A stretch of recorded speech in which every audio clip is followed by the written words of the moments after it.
This year has been eventful for South Africans, with unemployment rate at 29.1%, Moody's rating changing South Africa's outlook to negative, and the economy shrinking to 0.6%. While these issues are enough to put the majority of South Africans into a state of stress, for entrepreneurs and business expert Jamal Sahib, the data behind the headlines only serve to jolt one into finding solutions to reverse this narrative. And he says South Africans need to change their mindsets, improve businesses and create jobs. He joins us in the studio. Thank you very much for coming. Good afternoon, Colin. Thanks for having me, and good afternoon to your viewers as well. To change your mindset in a difficult economic situation like this is one thing, but to actionalize the mindset change into operation is something else. I agree 100%. So for me, it's simplified and summarized in the title of my book, which is Start with the End in Mind. The reality is right now, as a country, we're going through these peaks and troughs. So we're excited and we're positive because the Springboks win the World Cup, and the next thing we have load shedding, and then we have a South African that becomes Miss Universe, and then we have load shedding again, or we need to bail SAA out. So we go through these peaks and troughs, but the reality is we actually need to watch the goalpost at the end as entrepreneurs that are trying to grow businesses in this country. So where do we get the enthusiasm from if the situation is blowing hot and cold, like you are mentioning, all these upticks and the downturns of positive and negative news? How does one really get focused in the world of business when it's like this? Because if you have load shedding, you're definitely going to have a foregone conclusion of losses. How do you then get back into action when you are actually bleeding? I think that's a brilliant question. I think as South Africans, we are resilient. We now need to move into a space where we start to think about solving problems. We need to move into a solution mindset, and the problem-solving thinking needs to actually be linked to what we'd like to achieve every step of the way. So for me, my passion is actually job creation. And I believe that everybody should have a dream and an end in mind. And for me, my dream, even if I contribute this much to it, my dream is to have a country that has one of the lowest unemployment rates in the world. So if it takes 50 years or 100 years, hopefully maybe it takes 20 years.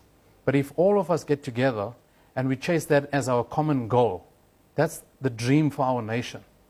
Every time we need to take a decision that impacts, whether it's a political decision or whether it's an economic decision, we look back to see what would the impact of going this way have on job creation, and what would the impact of going that way have on job creation.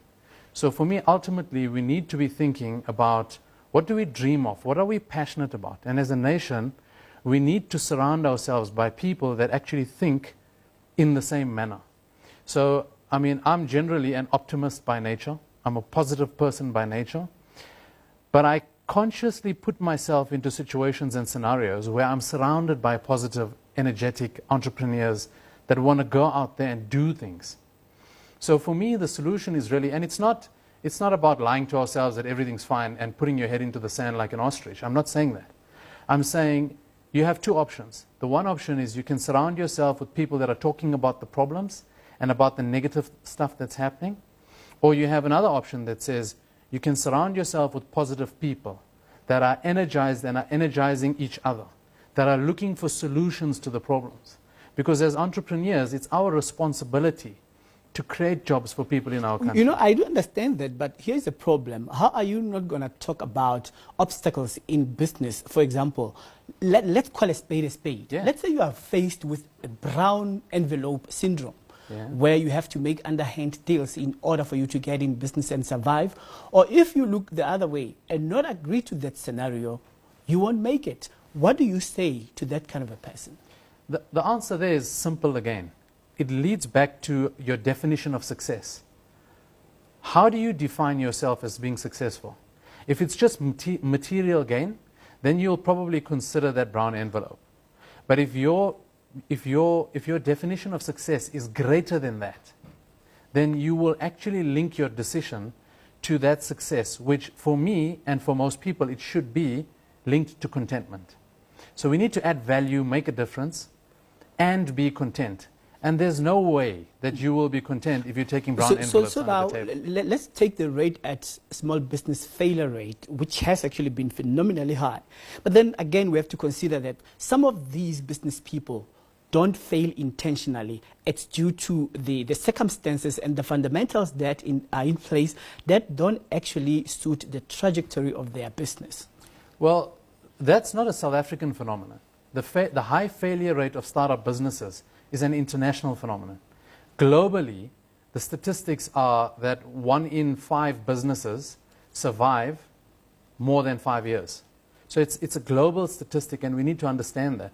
And what do we do to actually improve on that? We need to do things that increase the probability of success every step of the way. So I'm saying that the starting point needs to be that we need to energize each other instead of de-energizing each other. When we meet each other in business networking sessions, can we, instead of speaking about the negativity of load shedding right now, not put our heads in the sand about it, but discuss potential solutions around it?